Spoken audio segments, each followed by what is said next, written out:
Tiyang, ang tanga naman ng mga gintong talaba na ito. Nagsisiksikan sa may balsa, isang kalawit huli agad, baka may makakita sa atin. Sale, naghahanap ka ba ng gulo? Ano, gusto mo bang may makarinig sa atin? Ano ang ikakatakot natin? Hindi naman sa kanya ang dalampasigan na ito. Ano naman kung kumuha tayo ng kaunting talaba? Noong walang nagbabantay dito dati, kahit sino pwedeng kumuha.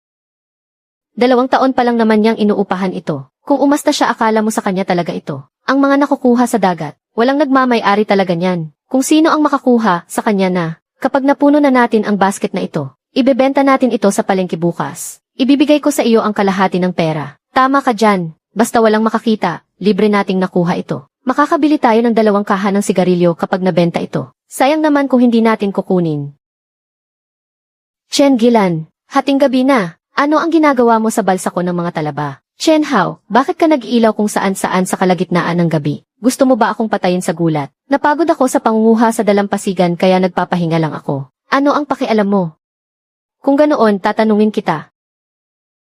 Ang mga gintong talaba dyan sa basket mo, paano napunta dyan ang mga iyan? Malakas ang alon ngayong gabi, kusa silang pumasok sa bangka ko. Mula pa sa mga ninuno natin, pag-aari na ng buong nayon ang dalampasigan na ito. Ano ang masama kung kumuha ako ng kaunting talaba? Dati nga, inagaw mo pa ang bahagi ng pamilya ko sa dalampasigan. Kaya ang pagkuha ko ng mga talaba mo ngayon ay parang interes lang. Hayaan mo, dahan-dahan kitang pahihirapan. Darating ang araw na malulugi ka ng lubusan, bata ka. At saka isa pa, kung hindi tinulungan ng pamilya ko ang tatay mo noon, makukuha niyo ba ang pampang na ito? Ngayong lumaki na ang ulo mo. Nakipagkwentahan ka pa sa akin sa barya-baryang ito. Imported na binhi ito ng gintong talaba na pinalaki ng maayos. 120 piso bawat kalahating kilo ang presyo niyan sa merkado. Ang basket mo kasama ang tubig ay 37 kalahating kilo. Kapag binawas ang bigat ng basket, 32 kalahating kilo ang talaba. Ang kabuuan ay 3,840 piso. May tsisihi sa buong paligid ng mga lansa. Kung gaano kakatagal nanguha at kung ilan ang kinuha mo. Malalaman agad kapag tinignan ang video.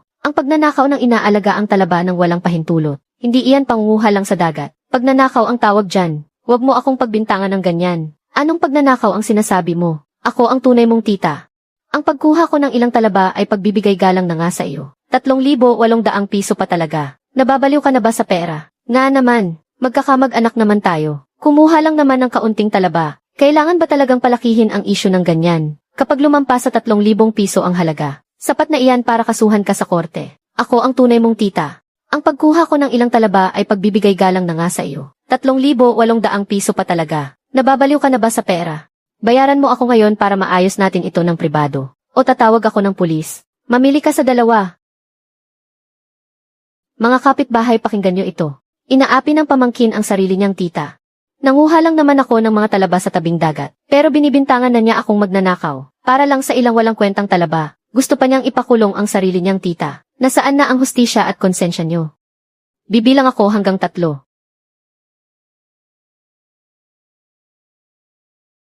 400 piso lang. Wala nang hihigit pa doon. Kung gusto mo pa ang natitira, doon ka humingi sa tiyuhin mo. Tingnan ko lang kung makapal pa rin ang mukha mong pumunta rito. Humanda ka sa akin.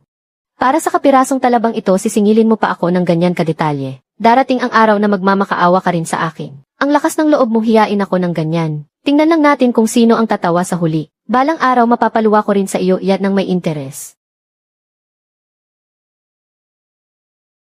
Napakawalang hiya naman ng sarili mong tiyahin. Pakakawalan na lang ba natin siya ng ganoon na lang? Napakadali naman yon para sa kanya. 400 piso. Ituturing muna nating paunang bayad yan. Ang natitira pa, ibabalik din niya yan balang araw ng may kasamang interes. Simula ngayong gabi magdagdag kayo ng mga bangka para magpatrolya. Mag-ikot pa kayo ng 2 beses kapag madaling araw na. Ang usaping ito, hindi pa tapos. Ang patakaran ay patakaran. Kahit ka mag-anak pa ay hindi pwedeng lumabag dito.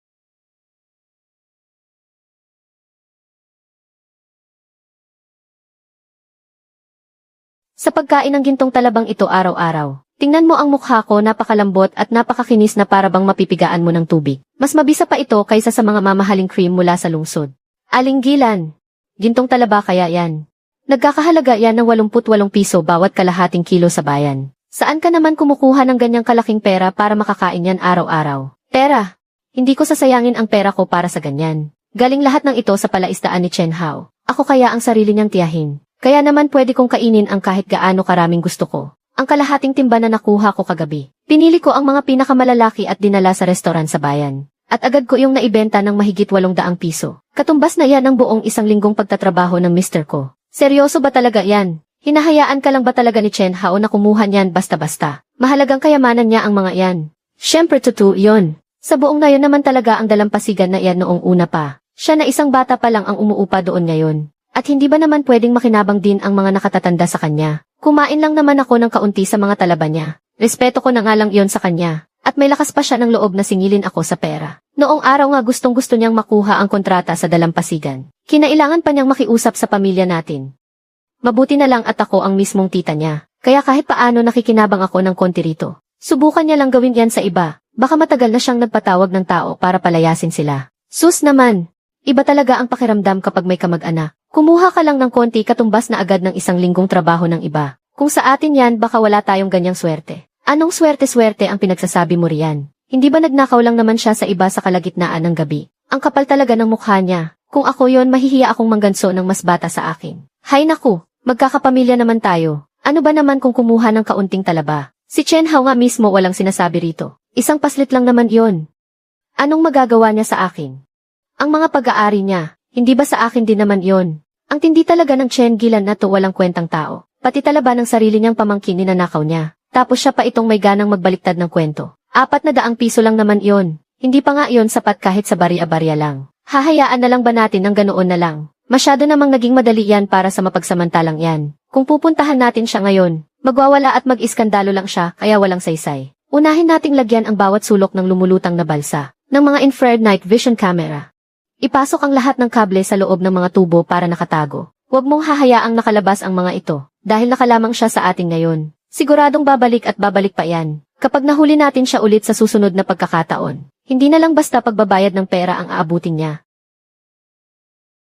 Pero sa madaling salita tita mo pa rin naman siya. Kung talagang ipapakulong natin siya, baka kung ano na naman ang sabihin ng mga matatanda sa baryo laban sa atin. Noong pumunta siya rito para magnakaw ng talaba sa kalagitnaan ng gabi, hindi man lang naisip na pamilya kami. Kung tinuturing talaga akong pamangkin, hindi gagawin ang ganitong bagay. Siguradong magrereklamo ang mga matatanda. Sabihin mo sa kanilang lumapit sa akin. Ang patakaran ay patakaran. Kahit kamag-anak hindi pwedeng lumabag.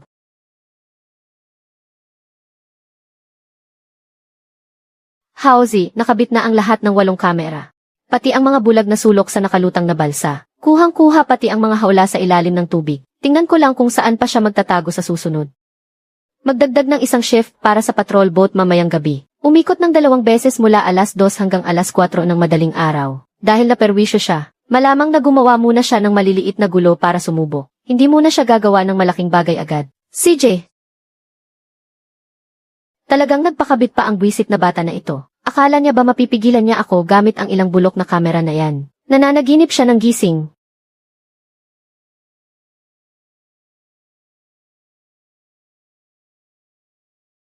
Bibigyan muna kita ng kaunting leksyon. Pagsasama ng talaba at lumot baka mo, pabubulukin ko ang lahat ng lumot mo, at mamamatay sa kawalan ng oxygen ang lahat ng talaba mo. Anak ng tokwa, ang buwisit na ito na naman ang gumagawa ng kalokohan. Ano kayang dumi ang tinatapon niya sa tubig? Papaandarin ko ang bangka para harangan siya. Wag na, mga ligaw na lumot lang naman yan. Gusto lang niyang sirain ang kalidad ng tubig para sa talaba at lumot, para mamatay ang mga binhi ng talaba. Maliit na gulo lang yan. Mamaya magpapautos na lang ako ng tao para hanguin yan. Dahil nakalusot siya rito. Siguradong gagawa pa siya ng mas malaking gulo. Bantayan niyo lang siya. Hahayaan na lang ba natin siyang makaalis ng ganoon kadali? Masyado naman siyang pinagbibigyan. Kailangang magpain ng mahaba para makahuli ng mas malaking isda. Kung huliin natin siya ngayon, magbabayad lang siya ng ilang daang piso sa danyos. Hindi siya matututo ng leksyon. Hintayin natin gumawa siya ng mas malaking gulo. Hulihin natin siya sa mismong akto kasama ang ebidensya. Para makapagtuos kami para sa lahat ng ginawa niya noon at ngayon. Isang bagsakan lang para tiklop agad siya. Ang galing mo talagang mag-isip. Ang babaeng yan ay parang peste kung makadikit. Hindi yan titigil hanggat hindi kanya napapahama. Araw-araw na lang siyang pumupunta rito para manggulo. Ang 360,000 na ito ang buong naipon ko. Kung sino man ang gustong sumira nito, dapat lang napagbayaran niya ito. Huwag kayong bibili. Lahat kayo huwag kayong bibili ng mga talaba nila. Kapag kinain niyo yan mapapahamak kayo. Mukha lang siyang sariwa at makintab. Pero binabad lang yan sa kemikal. Pinalaki lang gamit ang kemikal pampalaki. Hindi yan pwedeng kainin. Nagsisinungaling ka. Ang mga talaba namin ay bagong hango lang kaninang umaga mula sa balsa. Paano naman mabababad sa kemikal yan? Kapag nagpatuloy ka pa sa pagsisinungaling mo, pupunitin ko yung bibig mo, bagong hango pala ha. Sino namang lolokohin mo? Nakita ko mismo sila na nagtatapo ng pildora sa balsa noong hating gabi, at pampabilis lumaki. Mawawala ng lakas ang lalaki kapag kumain yan, at mababaog naman ang babae kapag kumain yan. Pananagutan niyo ba kapag may nagkasakit dahil dyan? Ang apo ng kapitbahay ko kumain ng talaba nila. Nagsuka at nagtae hanggang sa ma-dehydrate. Hanggang ngayon ay nakadextrose pa rin sa klinika. Pwede ko ba namang imbentohin ito? Kapag bumagsak na ang negosyo mo, kusa ka ring lalapit sa akin para magmakaawa. Pagdating ng oras na iyon, hindi lang bayad pinsala ang hihingin ko. Pati ang buong balsa mo ng talaba, ay kailangan mong ibigay sa akin ang kalahati. Ginagawa ko lang naman ito para sa kabutihan ng lahat. Magkakapit-bahay naman tayong lahat dito. Sa tingin nyo ba ay ipapahamak ko kayo? Ang kulay ginto sa shell ng mga talaba nila ay pinintahan lang. 2 hugas lang mabubura na yan. Kapag kinain nyo yan, tiyak na ospital ang bagsak nyo. Chen Gilan. Sinisiraan mo lang ako. Hindi pa tayo tapos. Chen Gilan. Puro kakasinungalingan. Hindi pa tayo tapos. Ting. Bakit? Tinamaan ka no? Napikon ka kaya gusto mong manakit. Kung matapang ka maglabas ka ng ebidensya, patunayan mong hindi binabad sa kemikal ang mga talaba nyo. Kapag wala kang mapakita, ibig sabihin may tinatago ka. Anong gintong talaba? Tingin ko panloloko lang yan.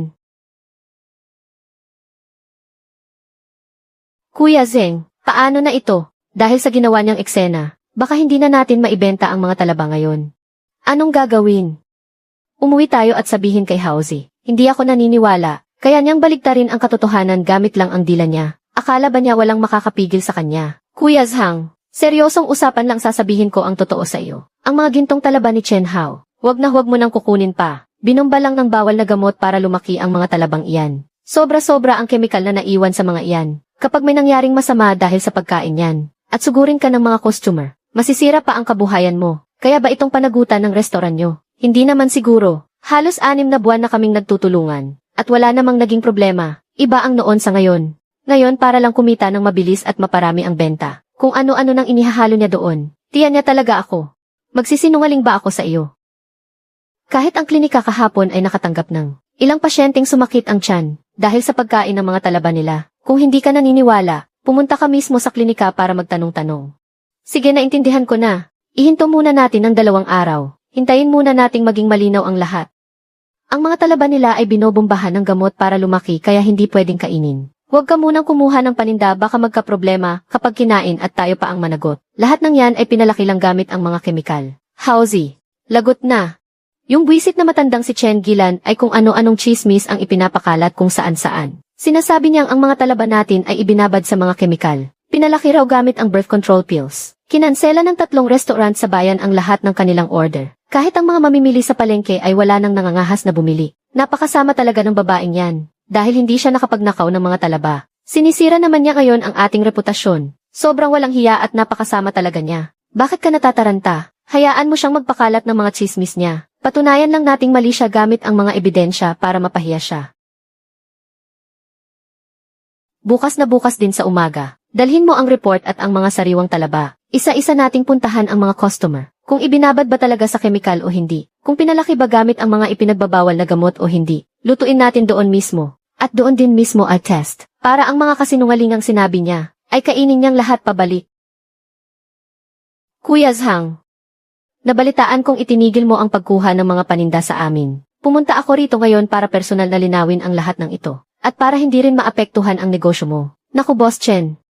Hindi naman sa hindi ako naniniwala sa iyo. Kaya lang dahil napakadetalyado ng pagkakakwento ni Aling Gilan. Bilang may-ari ng restaurant na ito, kung sakaling may mangyaring masama kapag kinain yan, hindi ko kayang pasanin ang pananagutan na yan. At naniwala ka naman sa mga sinasabi niya. Nahuli natin siyang nagnanakaw ng mga talaba sa mismong akto. Kaya nagtatanim siya ng galit sa amin. At sinasadyang magpakalat ng kasinungalingan para makaganti. Talagang ayaw niya lang makitang umaasenso ang iba.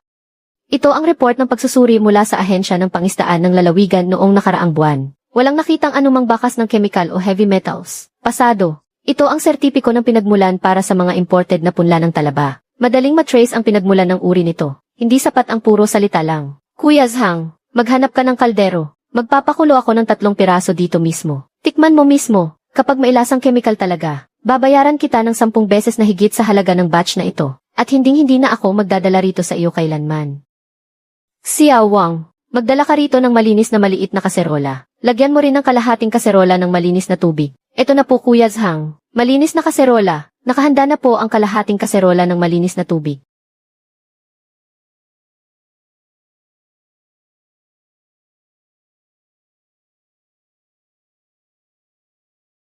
Boss, mukhang napakasariwa naman ang talabang ito. Bigyan mo rin kami ng 2 dosena sa mesa namin. Amoy matamis pa lang. Dagdagan mo rin kami ng kalahating kilo. Gusto namin yung may mga gintong guhit. Kuya Zhang, sabi ni Boss Lee sa VIP room pakidagdagan ng 2 order nitong talaba. Pakibilisan daw ang pagsisilbi. Tikman mo nga.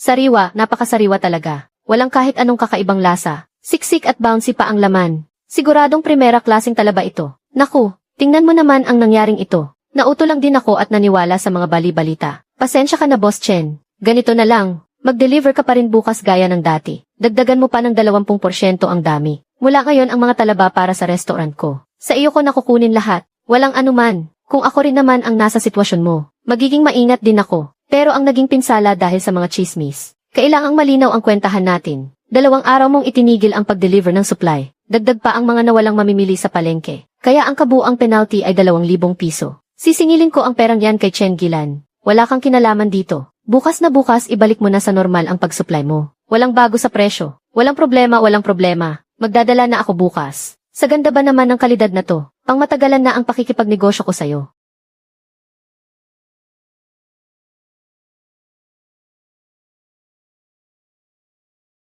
Ang sarap sa pakiramdam. Grabe ang sarap sa pakiramdam buwisit. Tingnan ko lang kung ano pa ang idadahilan ni Chen Gilan. At saka isa pa, sabi ng ilang mga may-ari ng pwesto doon. Dahil sa lakas ng loob mong lutuin yun doon mismo. At talagang pinanindigan mo ang kalidad nito. Mas naniwala tuloy sila sa kalidad ng produkto natin. Ang buwisit na matandang babaeng yun. Parang ginawan lang niya tayo ng libreng patalastas. Hanggang doon lang naman ang dumi ng mga laro niya. Kung mas palalakihin pa niya ang gulo, mas madali nating masasala ang mga totoong maaasahang kapareha sa pangmatagalang negosyo. Para hindi na tayo magkaproblema pa sa hinaharap. Pero how? Ang 2,000 pisong penalty na yan. Ibibigay ba niya talaga yun? Sa kuripot ba naman niyang yan?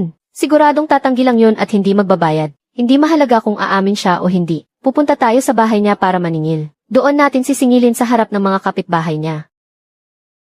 Anong ginagawa niyo rito? Gusto niyo pa ba akong sugurin at saktan dito? Lumayas kayo rito. Kung saan-saan ka nagpapakalat ng chismis. Na binabad daw sa kemikal ang mga talaba ko. At pinalaki raw gamit ang mga contraceptive pills. Kaya naman 3 kainan, at 2 pwesto ang nagpatigil ng supply, na nagresulta sa pagkalugi ng 2,000 pisong penalty. Ang perang ito, bayaran mo ako. Kalokohan, kailan ako nagpakalat ng chismis? Saan mo naman narinig na sinabi ko yun? Ayaw naman talaga ng kainan na bilhin niyang mga bulok mong talaba. Sadyang mababa lang ang kalidad ng tinda mo kaya hindi mo maibenta. Bakit sa akin mo isinisisi yan? Nababaliw ka na sa pera. Ayaw naman talaga ng kainan na bilhin niyang mga bulok mong talaba. Sadyang mababa lang ang kalidad ng tinda mo kaya hindi mo maibenta. Bakit sa akin mo isinisisi yan? Nababaliw ka na sa pera.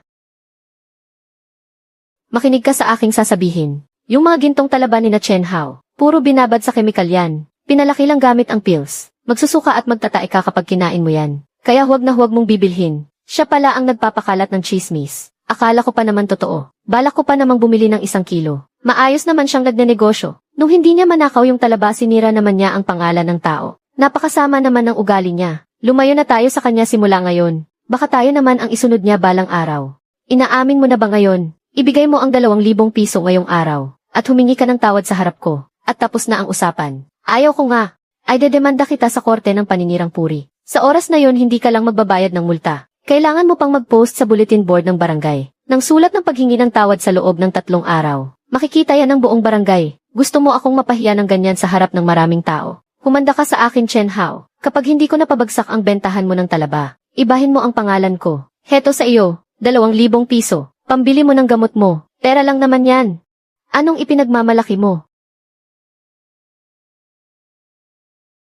Nakuha ko na ang pera. Sa susunod na magkalat ka pa ng chismis, hindi lang 2,000 ang makakaayos niyan. Binigyan na kita ng pagkakataon para makaiwas sa kahihiyan. Pero ikaw mismo ang tumanggi. Ang sarap talaga sa pakiramdam. Ibinuko siya sa harap ng buong nayon. Napahiya talaga siya ng husto. Tingnan lang natin kung maglakas loob pa siyang magsismis ulit. Dahil sa matinding pagkatalong iyon. Siguradong hindi niya ito palalampasin ng ganoon na lang. Sa susunod si Zhao Li naman ang dapat nating pakilusin. Sa susunod hindi lang basta chismis ang haharapin niya. Tito Wang, yung pinapatanong ko sa'yo, napag-isipan mo na ba ng mabuti? Sa susunod na pumunta rito si Chen Hao para bumili ng mga piyesa para sa aerator, tali para sa oyster cage, ipagpilitan mo na lang na wala ng stock. Ang kuya ko na ang Secretary General ngayon ng Samahan ng Palaisdaan sa bayan natin. Hawak niya ang malalaking kontrata ng supply para sa mahigit 10 palaisdaan. Sa susunod mapupunta na ang lahat ng iyon sa tindahan mo. Simpleng bagay lang hindi mo pa ba magagawa ng paraan? Parang hindi naman yata tama iyan. 5 o 6 na taon ko ng kliyente si Chen Hao. Mga 10-10 libo ang binibili niya bawat taon. Matagal ko na siyang suki. Nagnenegosyo lang ako. Bakit ko naman tatabuyin ang customer? Nakusang lumalapit sa akin para bumili. Masisira ang pangalan ko kapag kumalat ang balita. Tito Wang, kailangan mong intindihin kung saan ka mas kikita. Huwag mong sayangin ang malaking kita para lang sa barya. Hindi lang basta pagbili ng mga supply sa samahan ang pinamamahalaan ng kuya ko. Pati ang kontrata para sa pagsusuri ng palaisdaan sa buong bayan ay nasa kamay niya rin. Kung ipagtatanggol mo si Chen Hao ngayon, hindi natin sigurado kung makakapasa ba bukas ang pagsusuri sa kanya o kung mapupunta pa ba sa'yo ang mga order ng samahan. Ay mahirap nang sabihin, kung ganyang kaliit na bagay lang ay hindi mo pa kayang ayusin. Ang pagtitinda mo ng mga gamit sa palaisdaan dito sa bayan sa hinaharap, gusto mo pa ba itong ipagpatuloy o hindi na? Susunod na lang ako sa gusto ni Kuya Li. Kapag pumunta ulit dito si Chen Hao, sabi ko na nga ba na ubusan ng stock ang pabrika? Walang-wala talaga, ganyan nga. Sumunod ka lang kay Kuya. Sigurado akong dodoble ang sigla ng negosyo mo kumpara ngayon. Iba talaga kapag si Kuya ang nakiusap. Isang salita lang hawak na natin sa liig si Chen Hao. Tingnan natin kung paano siya makakalusot ngayon. Hao, may masamang nangyari. Inikot ko na ang 3 hardware store sa bayan. Nakapagtaka talaga. Ang mga wire, cable at float valve, lahat walang stock.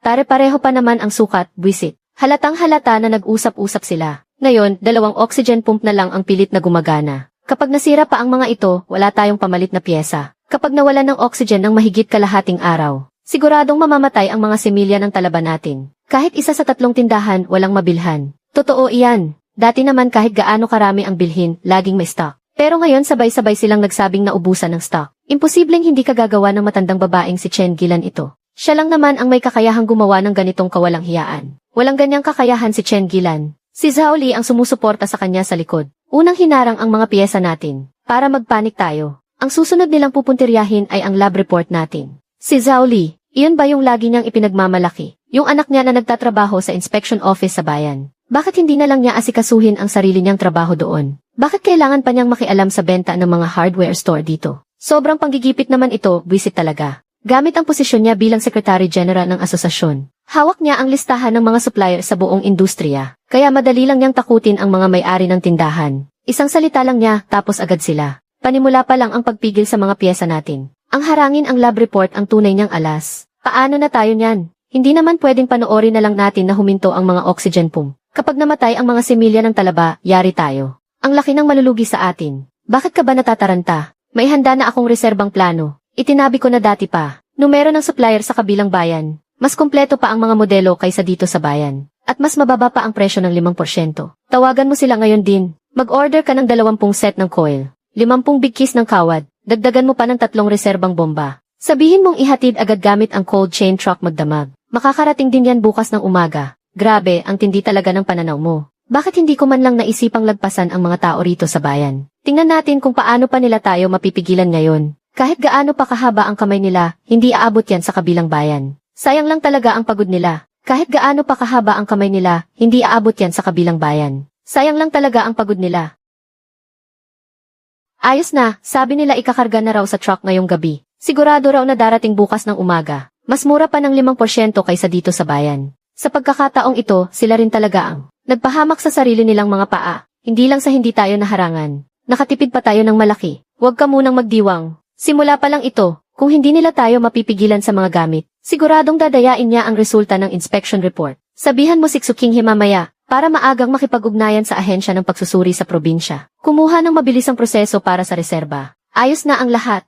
Pumayag na ang 3 hardware store dito sa bayan. Hinding-hindi na sila magbebenta sa kanya ng kahit isang piyesa. Sinabi na rin ng kuya ko, sa susunod na random inspection, hindi muna ilalabas ang report niya. Sabihin na lang na may duda sa kemikal na naiwan sa produkto. Tingnan natin kung paano niya maibebenta ang mga paninda niya. Kapag nasira ang oxygen pump niya at hindi niya maipaayos, Mamamatay ang mga talaba niya. Tiyak na mababaon siya sa utang dahil sa paglabag sa kontrata. Pagdating ng oras luluhod din iyan para magmakaawa sa atin. Yethu lalaban pa sa akin. Masyado pang hilaw ang batang iyan. Kapag hindi na niya kaya at sumuko na siya, hindi lang niya kailangang ibalik ng kusa ang natanggap niyang bayad pinsala. Kailangan pa niyang magmakaawa sa atin na patawarin siya. Pagdating ng oras ang dalampasigang ito, dapat ay mapunta na rin sa pamilya natin ang kalahati nito. Atensyon sa lahat ng mga taga-Nayon. Pumunta agad sa bakuran ng barangay hall para sa isang pagpupulong. Kailangang may dumalo na kahit isang kinatawan mula sa bawat pamilya. Totoo ba iyan? Narinig kong sinabi ni Gilan noon, dumaan daw sa palakasan ang pag-upa niya sa dalampasigan. Ibinulsa lang daw niya ang lahat ng ibinayad para sa kontrata. Sinabi mo pa, kung hindi paano naman ang isang tulad niyang dating sundalo, saan naman siya kukuha ng ganoong pera para magsimula ng ganito kalaking negosyo? Baka nga ninakaw lang niya ang pera ng barangay. Huwag kayong magsalita ng ganyan. Mukha naman siyang mabait at tapat na tao. Tapat. Hindi natin alam ang totoong kulay ng isang tao. Malalaman din natin mamaya kung may maipapakita siyang ebidensya. Pinapunta ko kayong lahat dito ngayon, para sa isang bagay lang, ang linawin ang lahat ng usapin sa pera. Ang bahaging ito ng dalampasigan. 3 taon na ang nakalipas ng magkaroon ng pampublikong bidding ang barangay. Nakuha ko ito dahil ako ang nag-alok ng pinakamataas na presyo. Narito ang lahat ng kontrata at mga notaryadong dokumento. May kopya rin nito ang opisina ng barangay. Maaari ninyong suriin anumang oras. 180,000 piso ang bayad sa renta taon-taon. At bago matapos ang taon ay binabayaran ko ito ng buo sa isang bagsakan lang. Direkta sa pondo ng barangay. Ito ang resibo ng bangko, at ang opisyal na resibo mula sa barangay. Lahat ay nakapaskil dito. Noong nakaraang taon noong nagpagawa ng seawall, nagpalagay ng mga ilaw sa kalsada sa labasan ng barangay. At bumili ng mga kagamitan para sa activity center ng mga nakatatanda. Nag-donate ako ng personal ng 82,000 piso. Ang perang iyon ay direktang ibinayad sa mga nagtrabaho doon. May record ang barangay. May resibo ang construction team. Pwede nating i-verify lahat yan. Sinasabi nilang binulsa ko ang bayad sa kontrata. Nanggugulang lang daw ako sa barangay. Walang basehan yan. Sinasabi nilang binulsa ko ang bayad sa kontrata. Nanggugulang lang daw ako sa barangay. Walang basehan yan. Aba naman. May resibo nga talaga, 180,000 kumpleto at walang bawas. Nag-donate pa nga siya ng mahigit 80,000 para ipagawa ang dike. Noong huling bagyo, kung hindi dahil sa bagong dike, baka lubog na sa baha ang buong barangay natin noon pa. Ibig sabihin pala, noong una, pinagloloko lang pala tayong lahat ni Chen Gilan. Makinig kayong lahat. Ang pag-lease ni Chen Hao sa tabing dagat ay may kumpletong papeles, legal at dumaan sa tamang proseso. Taon-taon siyang nagbabayad sa tamang oras. Marami rin siyang nagawang mabuti para sa barangay natin. Kaya sa susunod, kung sino man ang walang sapat na ebidensya, na magkakalat ng chismis at manggugulo, at mangintriga sa kapwa, hindi kayo palalampasin ng barangay. Kung may reklamo talaga kayo, pumunta kayo sa barangay hall at doon nyo sabihin. Huwag kayong magchismisan sa likod ng iba, na nanggugulo lang sa katahimikan ng barangay natin. O ay, nandito pala si Gilan. Huwag ka munang umalis. Noong isang araw, doon sa palengke, at sa ilalim ng malaking puno ng balete, ipinagsasabi mo sa lahat na binulsa daw ni Chen Hao ang bayad sa kontrata, at inangkin ang tabing dagat. Ang detalyado pa ng pagkukwento mo. Ngayong nandito na ang kontrata at mga resibo. Sige nga, magsalita ka ngayon. Aling pera ba ang binulsa niya rito? Palibhasa na huli ka noong nagnanakaw ng talaba. Kaya may sama ka ng loob ngayon. Kaya sinasadya mong gumawa ng chismis para sirain ang pangalan niya. Narinig ko lang din naman sa iba. O ano ngayon? Bawal na ba magsalita ngayon? Narinig ko lang din naman sa iba. Bakit ano ngayon? Bawal na ba magsalita ngayon? Kanino mo naman narinig yan? Sabihin mo na kung sino. Nakalimutan ko na. At saka isa pa, malay ba natin kung peke ang kontrata niyang iyan? Baka nakipagkonsabahan lang siya sa mga taga Nayon. Chen Gilan, maging responsable ka sa mga pinagsasabi mo. Nakarehistro sa munisipyo ang kontratang iyan. Ang resibo ay galing mismo sa opisina ng agrikultura. Tapos sasabihin mong peke yan. Kung saan-saan ka nagpapakalat ng chismis at ng gugulo. Hindi pa nga kita pinapanagot sa mga ginawa mo. Kapag nagpatuloy ka pa sa pagkakalat ng mga kalokohan, huwag mong sisihin ang Nayon kung hindi ka na namin palalampasin. Dapat kang humingi ng tawad sa kanila sa harap ng lahat. At kailangan mo pang magbasa ng sulat ng pagsisisi sa loudspeaker ng Nayon. Gawa-gawa lang pala niya ang lahat ng iyon. Napaniwala pa naman ako, kainis. Napakasama naman ng ugali ng babaeng iyan. Siya na nga itong nagnakaw sa iba. Tapos nagkalat pa ng chismis para sirain ang reputasyon nila. Anong klaseng tao ba siya? Mula ngayon kahit isang salita mula sa kanya ay huwag na nating paniniwalaan. Akala mo naman kung sino siya. Tingnan na lang natin sa susunod.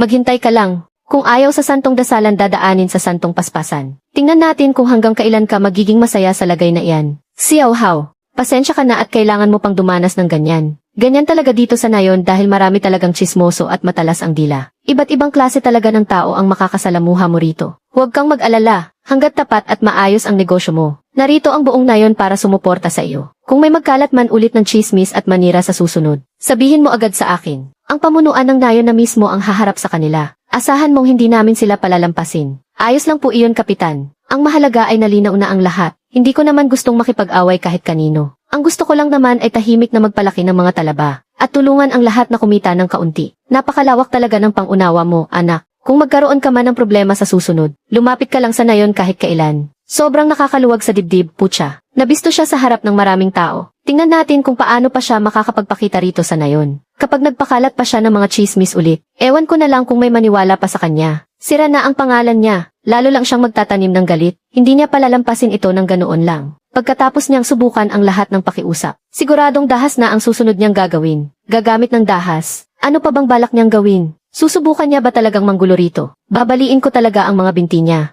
Mas traitor pa riyan ang gagawin niya. Sabihin mo sa lahat, doblehin ang pagpapatrolya ngayong gabi. Tutukan ng maayos ang estasyon ng bomba ng oksiheno at ang pangunahing kable. Huwag siyang bigyan ng pagkakataong makasingit.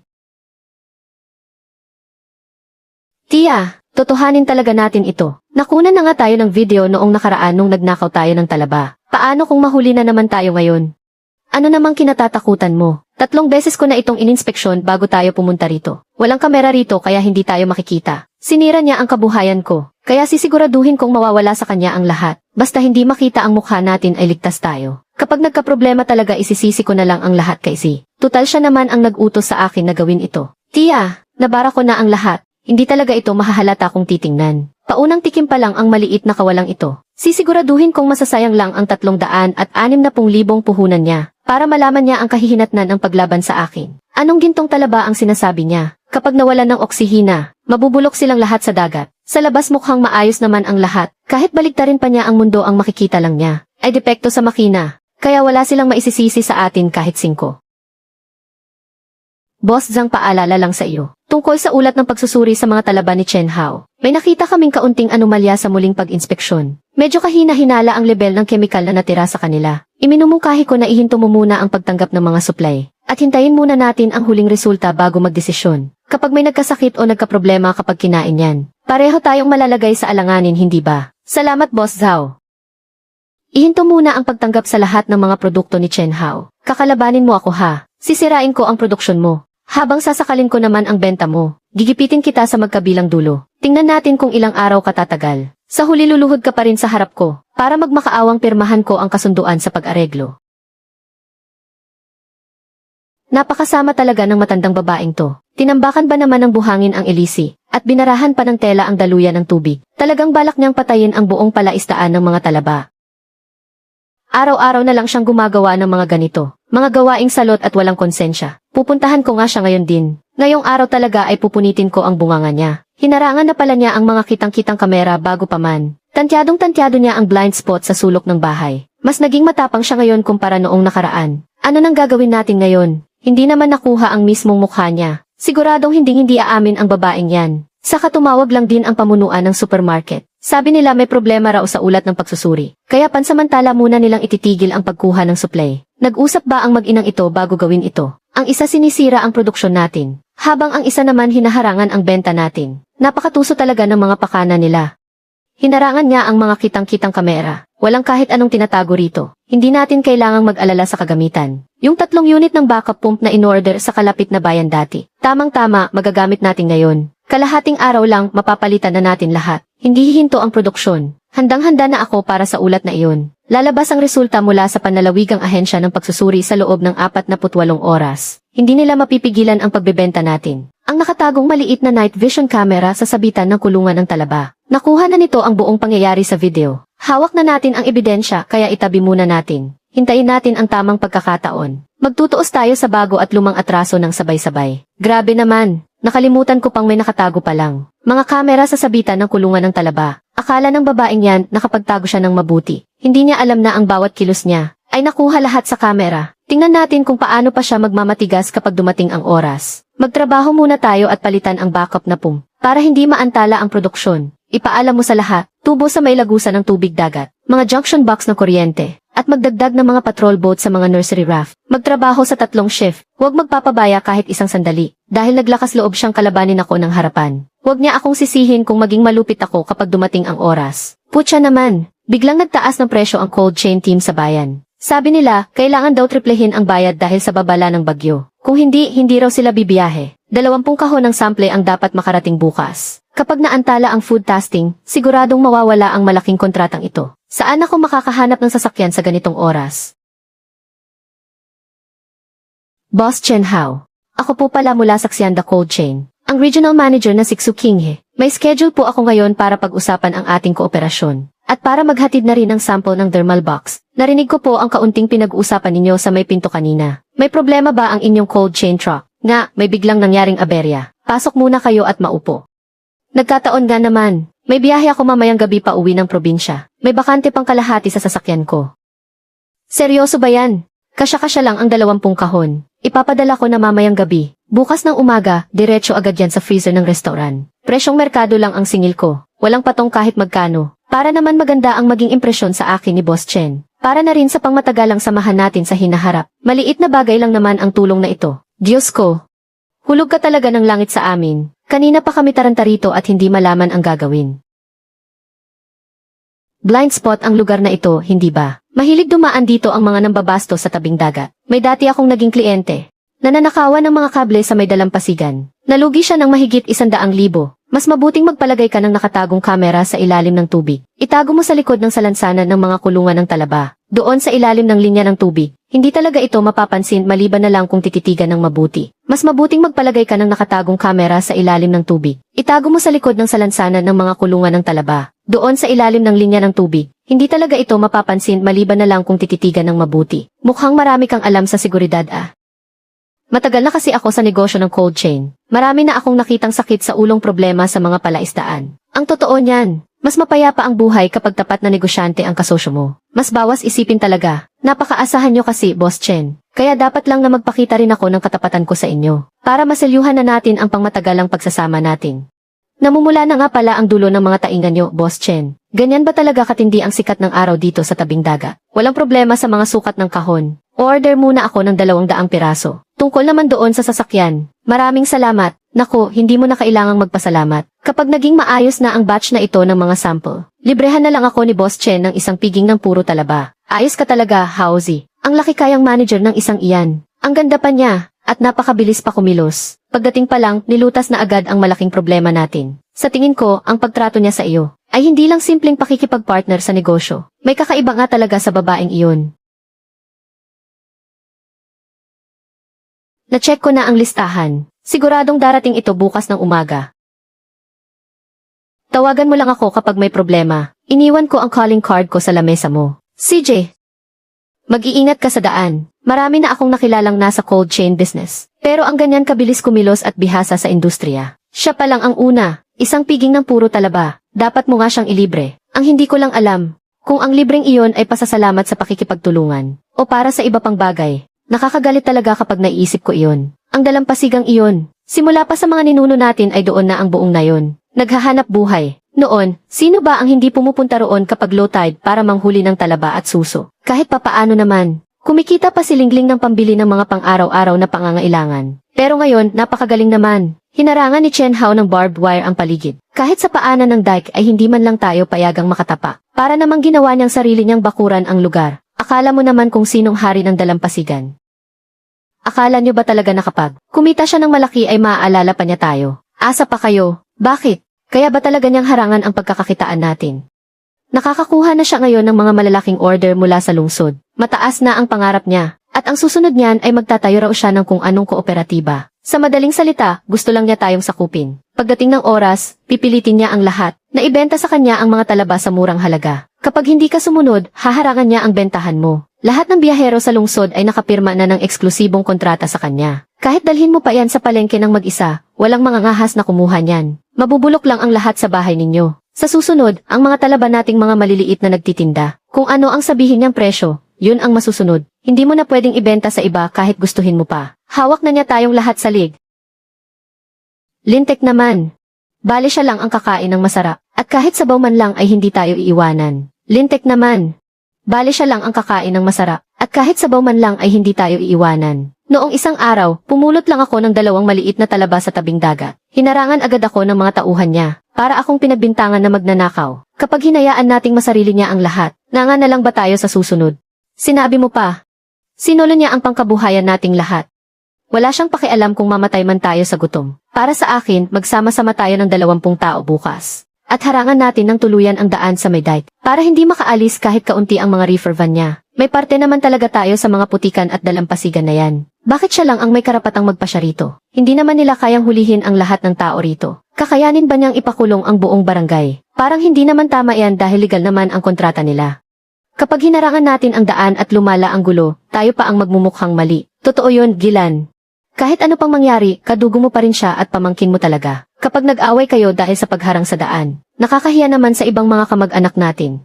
Kung ulyanin na kayong dalawa, umuwi na lang kayo at magkulong sa bahay. Kapag binabaan na niya ang presyo hanggang sa buto na lang ang matira sa atin, tiyak na iiyak din kayong dalawa balang araw. Pamangkin ko pa raw ang tawag doon. Anong klaseng pamangkin ba siya? Noong kumikita siya ng malaki, hindi man lang niya tayo naisip. Pero kung kailan nang aangkin na siya ng dalampasigan, ngayon niyo lang naalalang kamag-anak niyo pala siya. Tinatapakan na nga kayo sa ulo at inaagawa ng pangkabuhayan. Tapos kayong dalawa nagpapakabait at nagpapasensya pa rin dyan. Bagay lang sa inyo na maghirap kayo habang buhay. Kung wala kayong kakayahan, huwag na kayong daldal ng daldal dyan.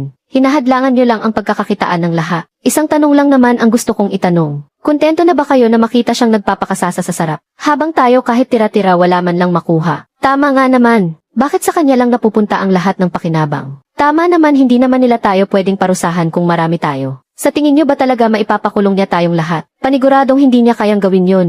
Kung talagang magsasabuatan sila para baratin ang presyo. Kaming mga maliliit na nagtitinda ay siguradong hindi makakatagal dun. Pilitin natin siyang magbigay ng makatwirang presyo. Hindi naman masasabing tumatakas tayo sa usapan. Tingnan muna natin ang sitwasyon doon. Marami naman tayo doon kaya malakas ang loob natin. Hindi naman siguro siya makikipag-away sa atin.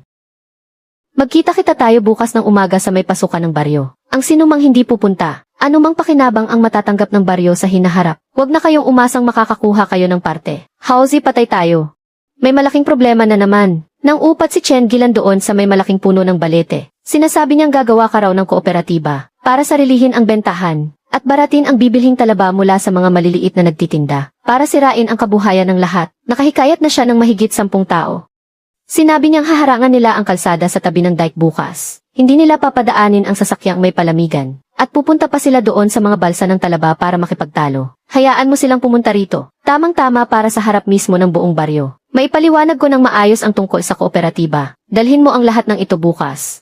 Kung pansarili ba ito o para magtulungan tayong lahat kumita ng pera. Ipaliwanag natin ito ng malinaw ng isang bagsakan lang. Para malaman din ng mga tao sa baryo kung ano ang mapapala nila kapag sumali sila sa kooperatiba. Agahan natin ng 1 oras ang pag-alis ng sasakyan bukas. Huwag mong harangan ang trabaho namin.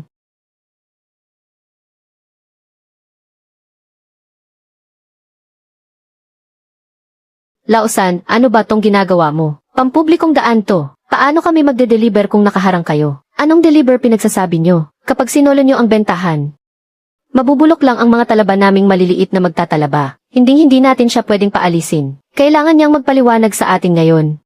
Sabihin niyo kay Chen Hao, sa susunod, bawal na niyang baratin ang presyo ng talaba. Dapat libre niyang ituro ang teknolohiya. Dapat kasama kaming lahat sa mga bentahan niya. Kapag may kulang kahit isa dyan, huwag niyo nang asahang makakalampas ang sasakyang ito.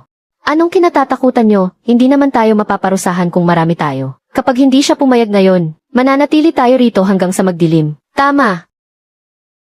Sinasabi niyo bang minumonopolya ko at binararat ang presyo? Walang katotohanan yan. Ito ang mga patakaran ng kooperatiba. At ito naman ang kasunduan para sa garantisadong presyo ng bilihan. Tingnan niyo ng mabuti. Malinaw na nakasulat dito at may perma pa. Para sa mga gustong sumali, ang puhunang presyo lang para sa mga binhi ng talaba. Libre ang pagtuturo ng teknolohiya. Bibilhin ko ang mga inaning talaba sa garantisadong pinakamababang presyo. Kapag tumaas ang presyo sa merkado, mas mataas ang bayad ko sa inyo. Tataas lang yan at hindi bababa. Ito ay pangmatagalang kontrata mula sa lungsod. Napakalaki ng dami ng kailangan nila. Hindi ko ito kayang tustusan ng mag-isa. Kaya nga gusto ko kayong isama para tulong-tulong tayo. Ako ang bahala sa paghahanap ng mga mamimili. Ako ang magtuturo sa inyo ng paraan. Ako ang sasalo sa lahat ng peligro. Ang kailangan nyo lang gawin ay magpalaki ng magagandang talaba. Seryoso ba yan? Ang garantisadong presyo ay tataas lang at hindi bababa. Mas maganda nga naman yan kaysa tayo pa ang magbenta sa palengke. Sa mga gustong sumali, magpunta kayo sa kubo para magparehistro kapag umalis na kayo rito. Magsisimula ang pagtuturo bukas. Mga naghaharang sa daan para mangikil. Umalis kayo dyan ngayon din. Ang pinsala sa kargamento at sa kabayad sa naantalang trabaho, 12,000 lahat. Kung sino ang nagpasimuno, siya ang magpayad. Bibilang ako hanggang 3. 3. Huwag mo kaming takutin gamit ang pulis. May garantiya naman pala ang presyo ng paninda nila. Bakit pa ba tayo nakaharang dito? Kapag nagharang pa tayo, magbabayad na talaga tayo ng multa. Sinabi mo pa, sabi ni Chen Gilan kinokontrol at binababaan daw nila ang presyo. Niloloko lang pala ulit tayo ng babaeng yan. Ang babaeng yan talaga, nagtatago lang siya sa likod natin, habang ginagawa tayong kasangkapan para sa sarili niyang interes. Alis na tayo, nauto lang talaga tayo rito. Sige, magpaparehistro muna ako para makasiguro mamaya. Ang tindi talaga nitong si Chen Gilan. Wala talagang konsensya ang isang yan. Ang galing mo naman, Boss Chen. Sa ilang salita mo lang, napaalis mo sila agad. At nakahikayat ka pa ng bagong mga miyembro. Ang lakas ng dating mo kanina habang nakatayo doon. Napanganga ako habang nanonood sa'yo. Bakit ka nga pala napadpad dito? Bakit ka nandito? Ang ganda ng feedback sa ginawang food testing sa restaurant sa probinsya. May kaunting binago lang na detalye sa kontrata. Kaya dinala ko na agad dito para sa'yo. Saka nga pala. May mga kakilala pa akong distributor sa labas ng probinsya na matagal nang naghahanap ng mga dekalidad na talaba. Gusto mo bang ipakilala ko sila sa'yo? Kung dito ka lang kasi magtutuon sa maliit na merkado rito, paniguradong masisira lang ang negosyo mo sa panggugulo ng mga walang kwentang tao na yan. Ang pagpapalawak sa labas ang totoong susi sa pag-asenso. Sige, maraming salamat sa tulong mo. Napahiya talaga siya ng todo ngayon. Siguradong hindi niya ito palalampasin lang ng ganoon. Sabihan mo ang lahat, mag-overtime tayo ngayong gabi at magbantay ng maigi. Desperada na ang babaeng yan ngayon. Kayang-kaya niyang gawin ang kahit anong masama. Ano namang dapat nating ikatakot? Ako nang bahala magbantay sa bentahan yan. Basta sa seguridad, ikaw na ang bahala sa sarili mo. Kahit magwala pa siya ng husto, wala naman siyang mapapala. Isa pa, napakaasahan naman ni Boss Chen. Wala namang pagsubok na hindi natin kayang lagpasan. O sige na, ayaw ko nang makaabala sa mga ginagawa mo. Nga pala, kailan mo ba tutuparin ang libre mong handa ng puro talaba? Inaabangan ko talaga iyon.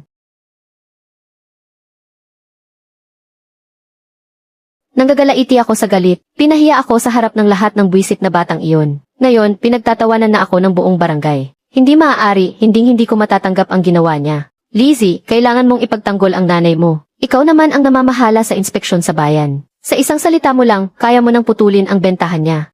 Napakaliit na bagay lang yan.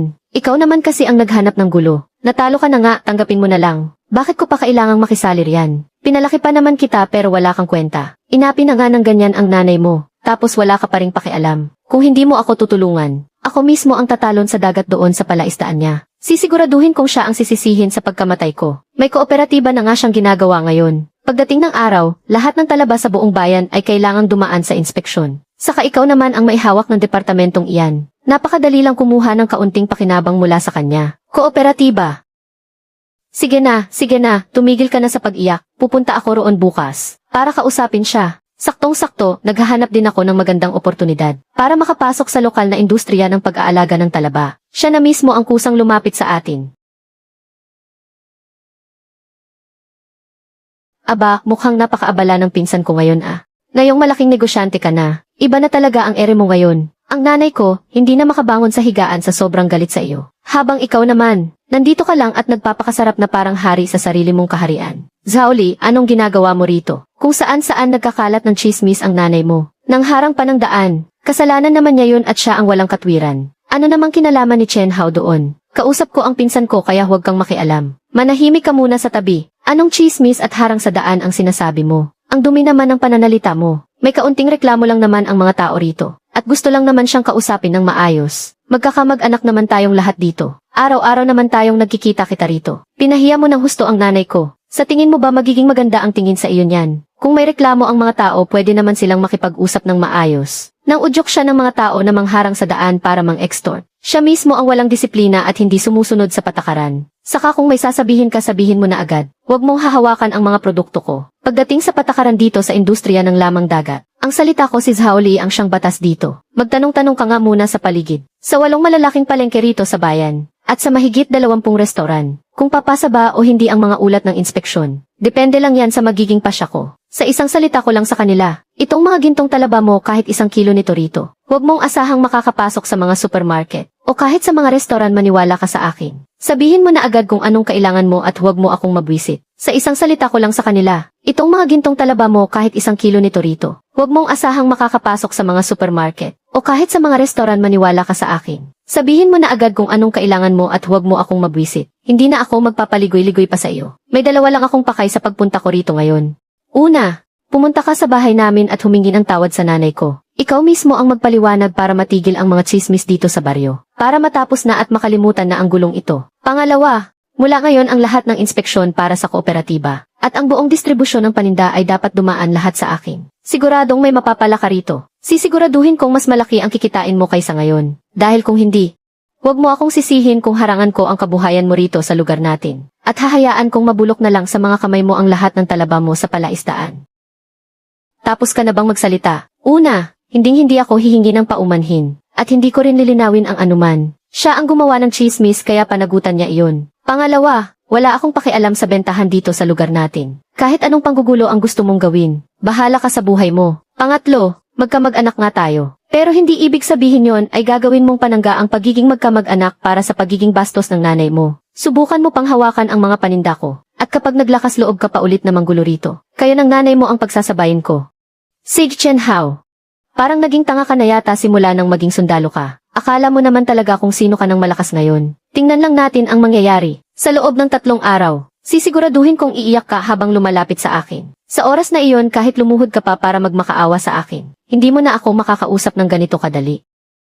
Walang kwentang tao. Kaparehong-kapareho ng ugali ng nanay niya. Pulos mga walang utang na loob. Pero hawak ng lalaking iyon ang mga ulat ng pagsusuri. At kung talagang sabotahehin niya tayo, malaking problema ito para sa mga supermarket dito sa atin. Hindi iyon babagsak.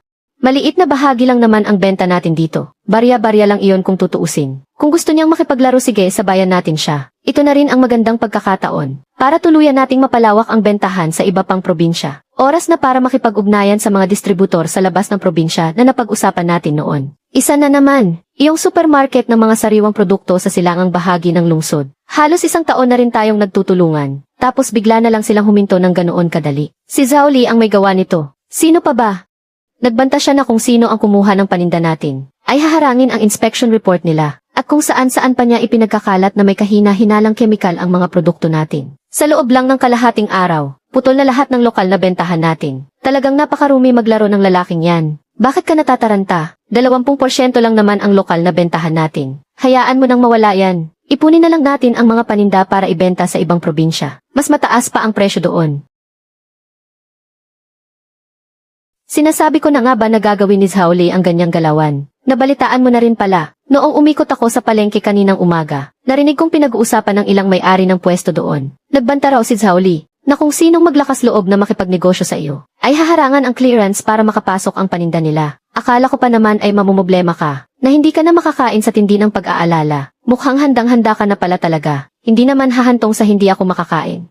Heto, ito ang mga nahanap kong koneksyon para sa iyo. 3 distributor mula sa Zhejiang at Jiangsu. Direkta silang nagsusupply sa mga mamahaling restoran. Ang presyuhan, 90 bawat kalahating kilo. Gusto nila ng dekalidad na may bigat na mahigit 3 liang. Kasama na rito ang ligtas na malamig na biyahe. Mas mataas ng 5 yuan kumpara sa bentahan dito. Paano naman ang mga sample? Naipadala ko na para sa iyo noong nakaraang linggo. Ang sabi nila ay pasok naman sa kalidad nila. Hinihintay na lang ang pagsang-ayon mo. Sa labas ng probinsya pala akala pa naman ni Zhao Li. Mapipiga ka na niya dito sa atin. Ang totoo pala ay hindi mo man lang. Siniseryoso ang maliit na lugar na ito. Sige, mag-usap muna kayo dyan. Pupunta lang ako sa bodega para tingnan ang inventaryo ng mga premium na talaba. Para maihanda at maipadala na ang mga sample mamayang hapon. Maraming salamat ha, hinahanap ko nga pala talaga kayo tungkol dito. Hindi ko akalaing naiayos mo na pala ang lahat. Bakit ka pa nagpapasalamat? Trabaho ko naman ang cold chain. Habang mas marami kang naipapadalang produkto, mas malaki rin ang kinikita ko. Pareho lang tayong nakikinabang dito. Ang totoo, hindi ko lang talaga matanggap ang asa ni Zhao Li. Porket may kaunting kapangyarihan ay kung sino nang umasta.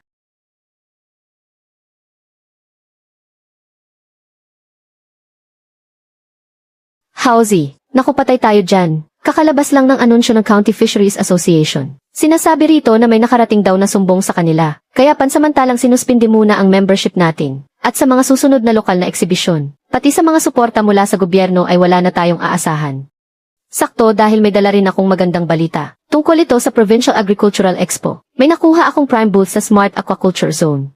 May opisyal pa itong suporta mula sa pamahalaan. Kaya direkta na tayong makikipag-ugnayan sa mga distributor sa buong bansa. Ang membership sa lokal na asosasyon na yan. Kapag naitampok mo na ang mga produkto mo doon, sila pa ang magmamakaawang sumali ka at pipila pa sila sa iyo. Seryoso Diyos ko, parang biglang lumaktaw na tayo ng antas. Ang lalaking si Zhaoli na yan, akala niya siguro ay nasakal na niya tayo. Hindi niya alam na dumiretso na tayo sa antas ng probinsya. Mamayang hapon ay pakiayos na ang pinakamagagandang sample at ipadala agad via express. At tungkol naman sa Agricultural Expo, sabihan mo lang ako kung kailangan mo pa ng tulong ko sa susunod. CJ, nakapag nakuha na natin ang mga order na ito, ang inihandang oyster feast ni Boss Chen, baka naman pwede nating i-level up sa iba pang bagay. Kahit ano pang gusto mo ay ibibigay ko sa iyo. Sige, aasahan ko yan, mauna na muna ako. Ako na ang bahalang mag-asikaso sa mga detalye ng booth natin. Mainit ang panahon kaya kunin mo muna ito.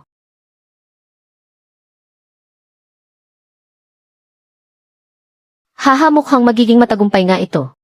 Magtrabaho na tayo, piliin ninyo ang pinakamagagandang sample mamayang hapon. Akala ni Zhaoli ay mapapaluhod niya ako sa pagharang sa akin dito sa lokal. Ngunit hindi niya alam na ang maliit na teritoryong ipinagmamalaki niya ay wala lang sa akin kahit kailan. Boss Lee, nakipag-ugnayan si Chen Hao sa cold chain sa labas ng probinsya. At nakakuha pa sila ng booth sa Provincial Agricultural Expo. Baliwala lang sa kanila ang ginawa nating pang-block. Ang dami rin nilang koneksyon. Hello. Tulungan mo naman akong makakonekta doon sa cold storage sa Pantalan. Ang mga kargamento para sa kanya. 20 kahon. Kapag umubra itong pagsubok sa pagkain, sigurado na ang malaking order mula sa kabisera ng probinsya. Siguradong sigurado iyan. Hoy, tumigil kayo dyan. Kayo ang sumira sa daan na ito. Gusto ninyong umalis? Magbayad muna kayo ng 2,000 para sa pagpapaayos ng daan. Kalokohan yan.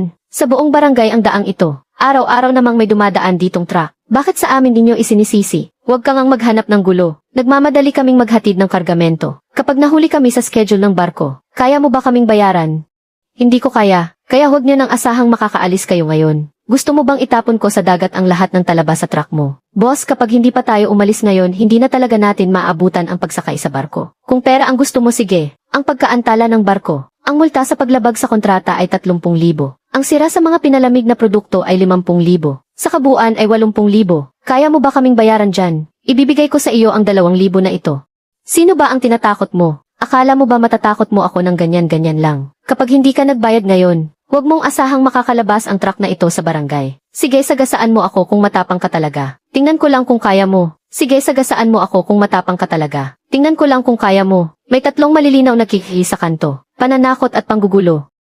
Sapat na iyan para makulong ka ng 15 araw. Umalis ka dyan ngayon din. Isipin na lang nating walang nangyari. 10 minuto pa, tatawag na ako ng pulis. Huwag ka nang mag-inarte dyan.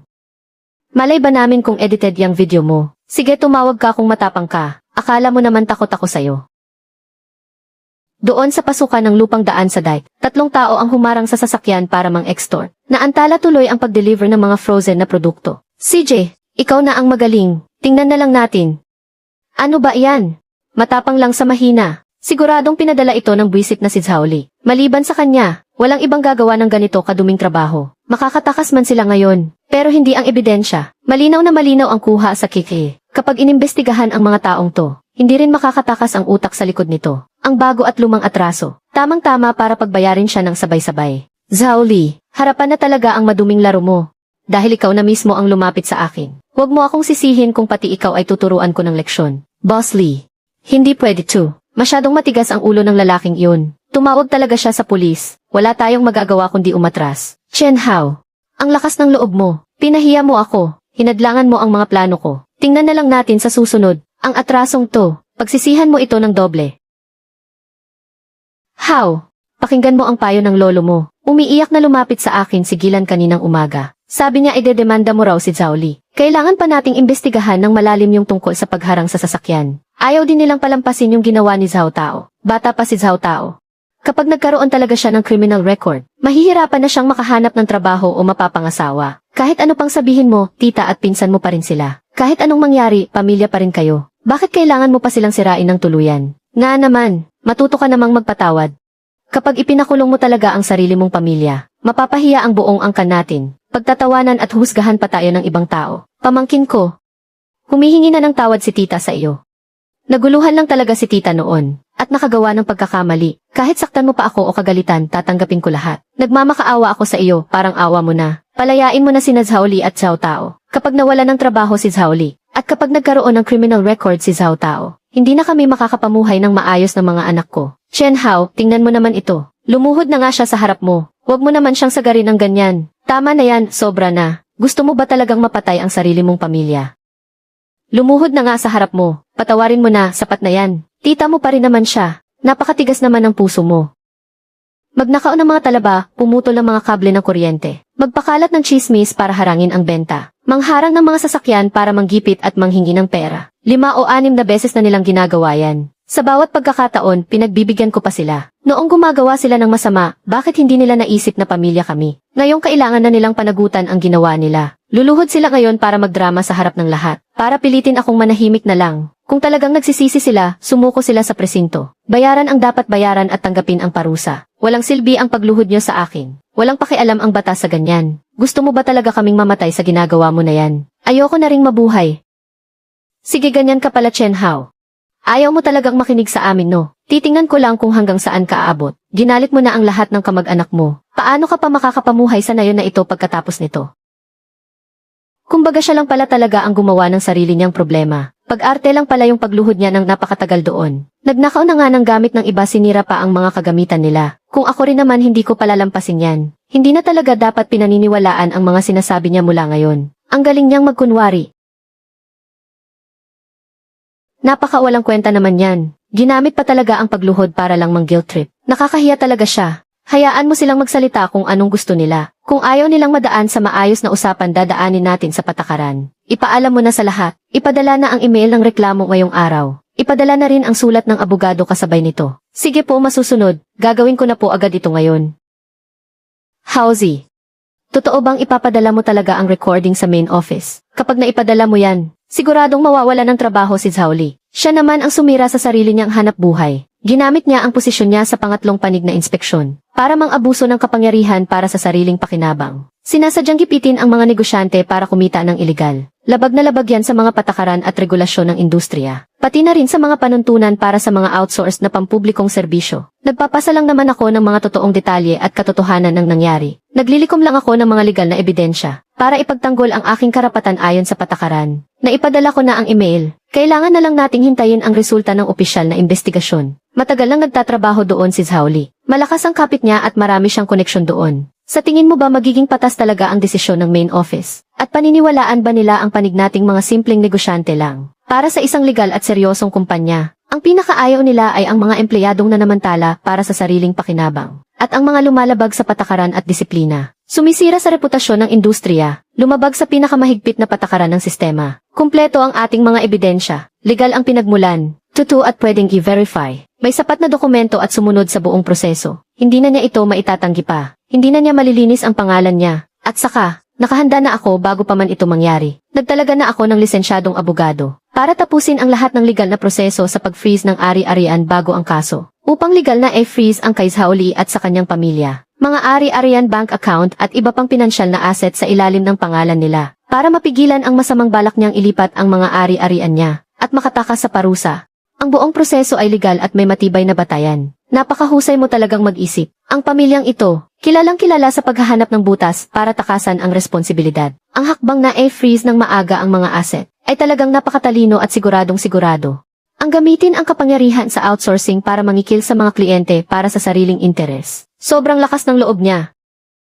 Malinaw at matibay ang ebidensya. Kanselahin ang kasunduan sa outsourcing ayon sa patakaran. Ipaalam ito sa buong industriya. Ipadala agad ang formal na sulat. Hindi na kailangang suriin pa muli. Pangulo, formal na inireklamo si Zhao Li ng mga negosyante. Napatunayang ginamit niya ang kanyang posisyon sa inspeksyon para sa sariling interes. Para gipitin ang mga negosyante. May kumpletong ebidensya gaya ng mga recording video at testimonya. Na totoo at may bisa. Ang inspeksyon sa mga lamang dagat ang pinakaimportanteng pamantayan ng ating industriya. Hindi natin pwedeng palampasin ang kahit anong uri ng katiwalian. Magpadala agad ng formal na opisyal na sulat. Irekomenda na tanggalin siya sa industriyang ito. Ipaalam din ito sa buong industriya sa parehong pagkakataon. Paalalahanan ang bawat kumpanya na maging maingat sa pagkuha sa kanya at magsagawa ng mahigpit na pagsusuri. Sir Lee, pakinggan niyo muna ang paliwanag ko. Isang malaking pagkakamali lang po ito. May naninira lang po talaga sa akin. Gawa-gawa lang ang recording na iyon.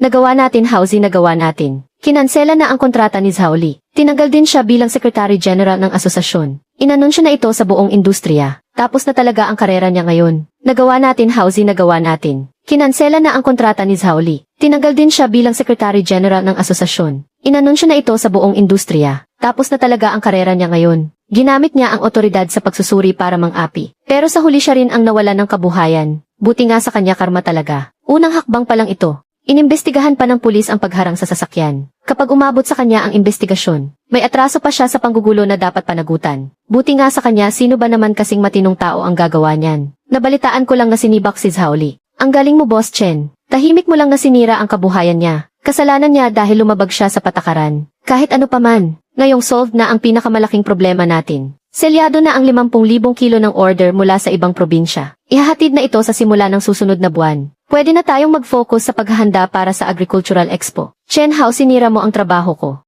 Sinira mo ang reputasyon ko, para hindi na ako makatrabaho sa industriyang ito. Kung naghihirap ako ngayon, huwag mo ring asahang magiging madali ang buhay mo. Doble ang sisingilin ko sa iyo. Maako ito. May paraan ako, para mapabagsak ng tuluyan si Chen Hao. Zhao Li, pagkatapos ng investigasyon na patunayan na ginamit mo ang iyong posisyon para sa sariling interes, mula sa araw na ito tapos na ang ating outsourcing partnership. Sinisibak ka na sa posisyon mo bilang Secretary General ng asosasyon. Ipapahayag ang kaparusahan mo sa buong industriya. Boss Lee, wag po, sandali lang, may misunderstanding lang. Hello? Hello?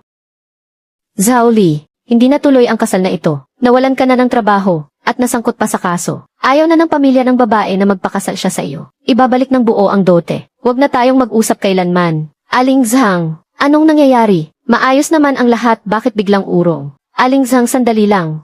Pag-usapan muna natin ito ng maayos. Pansamantalang naghihirap lang si Zhao Li ngayon. Sigurado namang makakabangon din siya ulit pagdating ng araw. Pwede pa nating dagdagan ng 20,000 piso ang dote. Hello, bakit ka biglang umalis ng ganoon na lang? Kahit kaunting konsiderasyon man lang wala ka talagang iniwan. Zhao Li, nakatanggap kami ng utos para sa pansamantalang pagpigil sa mga ari-arian mo dahil sa demanda. Ang bahay at sasakyang pang-agrikultura sa ilalim ng pangalan mo. Pati na rin ang lahat ng deposito mo sa bangko ay na-freeze na. May kasama pang sibil na danyos na 350,000 piso. Ito ang opisyal na dokumento. Pakicheck nga ito. Imposible iyan. Anong karapatan nilang pakialaman ang mga ari-arian ko? Hindi ko iyan tinatanggap. Sandali, tawagan natin si Boss Lee ng Seafood Wholesale. Dati araw-araw siyang humahabol sa akin para humingi ng mabilisang proseso sa inspeksyon. Tiyak na tutulungan niya ako ngayon. Hello. Dati lahat sila tinatawag akong Sekretaryo General Zhao. Ngayon kahit tawag ko hindi na sinasagot. Bakit naman ganoon? Siguradong si Chen Hao ang may gawa nito. Ang walang utang na loob na iyan. Huwag ka nang pumunta. Nasa kanya ang lahat ng ebidensya. Mapapahiya ka lang kapag pumunta ka pa doon. Paano na ngayon? Na-freeze na rin ang bahay. Wala na ang trabaho ko. Kanselado na rin ang kasal ko. Sira na ang pamilya natin. Chen Hao, sinira mo ang kinabukasan ko. Sinira mo ang reputasyon ko. Hindi pa tayo tapos. Chen Gilan, isoli mo ang anak ko. Noong una, nagmayabang ka pa at nangako. Sabi mo ikaw ang bahala kapag may nangyaring masama. Sabi mo may koneksyon ang anak mo sa munisipyo. Kaya lang naman sumama sa iyo ang anak ko para magtrabaho. Ngayong huli na siya. At nagkaroon pa siya ng dumi sa record niya. 30,000 danyos at 50,000 para sa areglo ang nagastos. Halos kalahati ng buhay ng pamilya namin. Lahat ng naipon namin ay naubos dyan. Kailangang bayaran iyan ng pamilya ninyo ng buo. Tama. Ang ganda sana ng kinabukasan ng anak ko pero sinira mo lang. Kapag hindi ka nagbayad ngayon, hindi kami aalis dito. Kalokohan. May sarili siyang mga kamay at paa. Pinilit ko ba siyang sumama? Nakihati rin naman siya sa pera mula sa pagbebenta ng talaba. Nakakuha siya ng pakinabang tapos ngayong may problema na ay sa akin mo isisisi. Asa ka pa. Napakamalas naman ng buhay ko. Naloko ang anak ko kaya nagkaroon ng dumi sa record niya. At naubos pa ang pera ng pamilya natin. Kapag hindi mo binalik ang pera, araw-araw akong magwawala dito sa bahay ninyo. Para makita ng buong nayon kung gaano kasama ang ugali mo. Tama na. Lumayas kayong lahat. Kung sino ang gumawa siya ang dapat managot. Huwag kayong mag-away sa bahay ko. O tapos, nagmamalaki pa rin si Senyorito Zhao. Hindi ba sabi mo noon ikaw ang bahala sa kanya? Hindi ba sabi mo kaya mong bigyan siya ng trabaho? Bakit hindi ka na makapagyabang ngayon? Kapag hinayaan lang ito ng pamilya nyo, ay dedemanda ko kayo sa salang pag-udyok sa krimen. Walang sino man sa atin ang magiging masaya. Sige, magsumbong ka kung gusto mo. Naku po. Chen Hao, kasalanan mo to lahat. Kung magdurusa ako, sisiguraduhin kung hindi ka rin tatahimik. Sisingilin kita ng doble para dito. Pumirma na ang 3 panig, 50,000 kilo. Mas mataas ng 6% ang presyo kumpara sa lokal. Mag-ingat ka. Salamat ha, Haozi.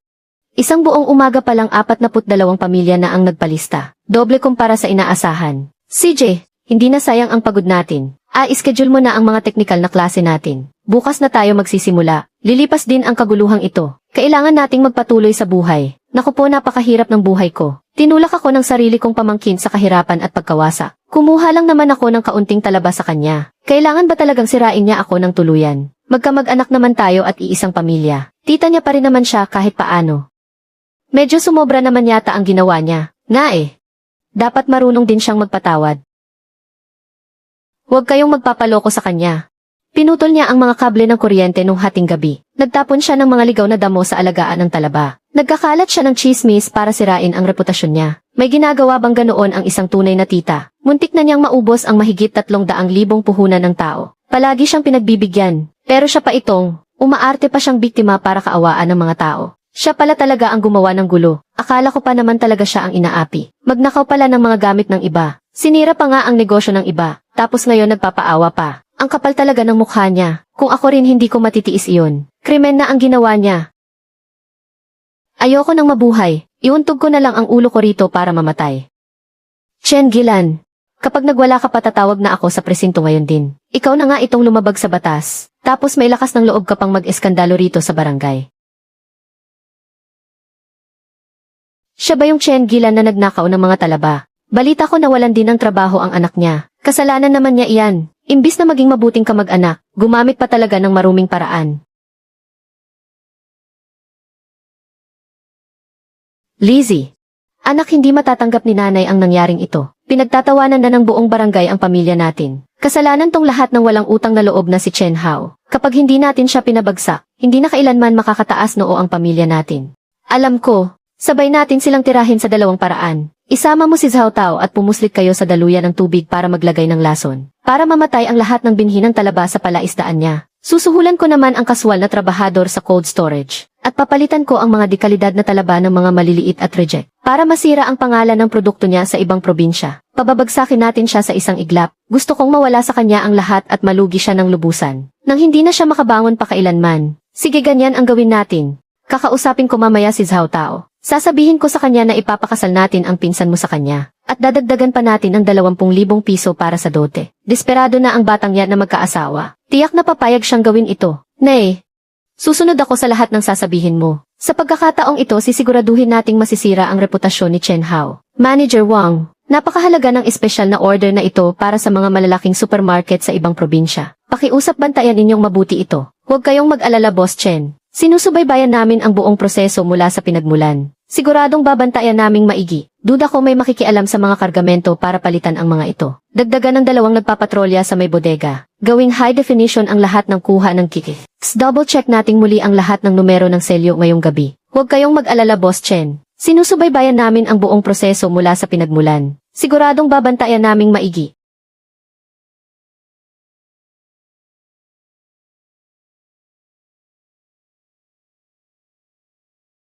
Paano mo nasabing sigurado kang gagalawin nila ang cold storage? Masyadong ma-pride si Zhao Li at takot siyang mapahiya. Nawalan siya ng trabaho at nawalan pa ng mukha sa mga tao. Pinakakinamumuhian niya kapag may sumisira sa pangalan niya. Tinangka na niyang pakialaman ang palaisdaan ng isang beses. Pero wala siyang napala. Malaki ang posibilidad na sa mga kargamento siya titira. Mas matindi ang pagsira sa reputasyon kaysa sa pagsira ng mga binhi ng talaba. Iba ka rin, Boss Chen. Nakuha mo pati ang mismong takbo ng isip ng kalaban mo. Pero may kulang pa sa mga naisip mo. Kailangan ding bantayang maigi ang palaisdaan. Paano kung gumagawa lang siya ng diversion para ilihis ang atensyon mo? Naasikaso ko na iyan. Nagpakabit na ng mga underwater camera sa bukana ng tubig. May 3 shift ng patrolya doon. May bitag na sa magkabilang panig. Kahit saan siya sumubok hindi siya makakatakas. Sigurado ka talaga. Kung matagumpay natin siyang mapipigilan sa magkabilang panig, paano mo ako pasasalamatan? Kahit ano nang gusto mo ibibigay ko.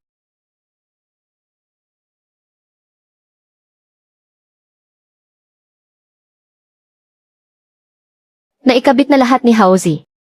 Sa 3 pwesto sa itaas at ibaba ng bukana ng tubig, lahat ng iyon ay mga nakatagong kamera. Hindi mo talaga makikita kung hindi mo titingnang mabuti. Pero may magtatangka ba talagang maglagay ng lason? Hindi naman siguro aabot sa ganoong katindi. Desperado na si Zhaoli at wala nang pakialam sa mangyayari. Kayang-kaya niyang gawin ang kahit ano. Kapag mas nagmamadali siyang maghiganti, mas madali siyang magkakamali at mabubuko. Maghintay na lang tayo. CJ!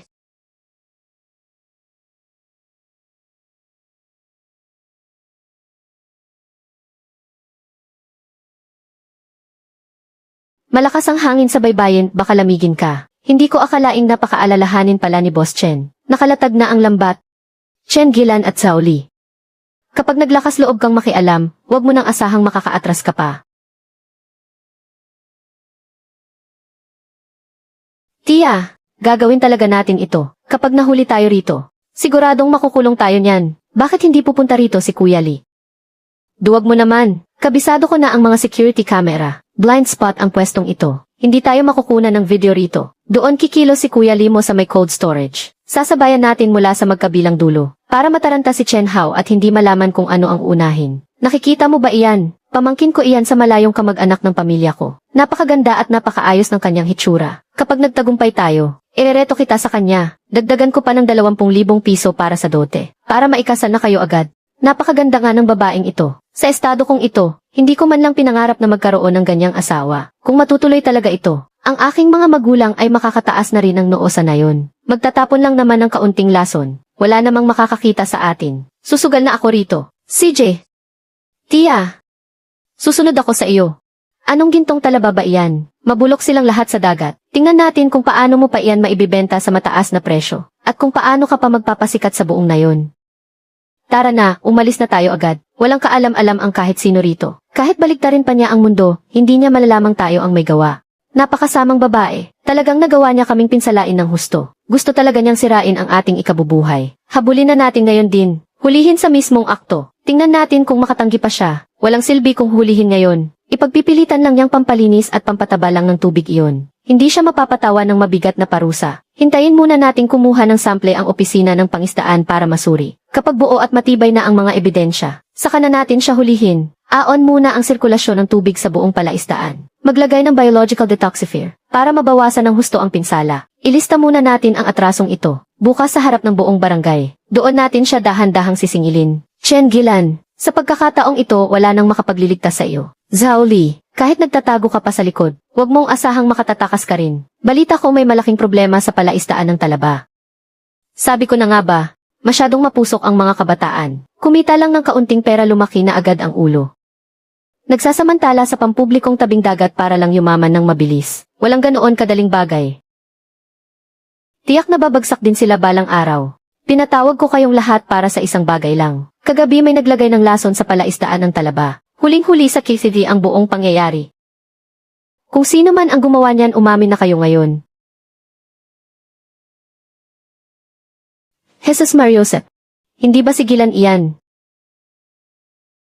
Napakasama naman ang ginawa niya. Inalisan niya ng pangkabuhayan ang kapwa niya. Krimen na ang ginawa niya, at kasama pa si Zhao Tao. Kanya ang sapatos na iyon. Napakabata pa lang pero marunong nang gumawa ng masama. Peki iyan in-edit lang ang video na iyan. Sinasadya niya akong idiin. Hindi ko ginawa iyan. Huwag kayong maniwala sa kanya.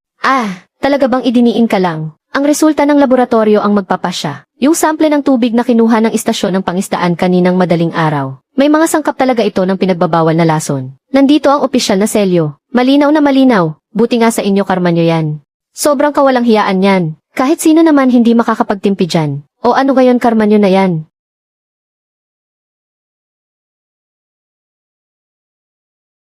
Chen Gilan Zhao Tao. Suspect kayo sa pagsira ng negosyo at kabuhayan, at sa sadyang pagsira ng ari-arian. Sumama kayo sa amin sa presinto. Hindi ako sasama. Bakit niyo ako hulihin?